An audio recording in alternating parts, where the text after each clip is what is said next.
אדל, השיטה המובילה והמדוברת בישראל.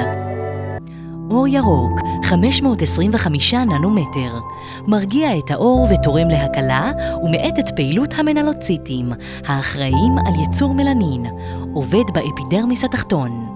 אור כחול, 420 ננומטר, פועל אנטי-דלקתית ואנטי-בקטריאלית על שכבת האפידרמיס, מומלץ במקרים של אקנה, עור שומני, עור דלקתי ואף במקרים של סבוריה ורוזציה.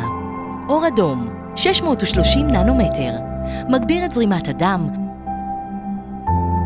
גירוי ייצור הקולגן, הגברת כמות האנרגיה בתאים, ריפוי רקמות פגועות, ייצור של DNA ו-RNA להחלפת תאים פגועים, גירוי של תעלות לימפטיות, עידוד פעילות של תאים פיברובלסטיים ברקמות החיבור והתמיינות לקולגן, עובד על שכבות הדרמיס. לאיתור קליניקה המטפלת בשיטת אדל הקרובה לביתך, היכנסי לאתר שלנו www.adela.co.il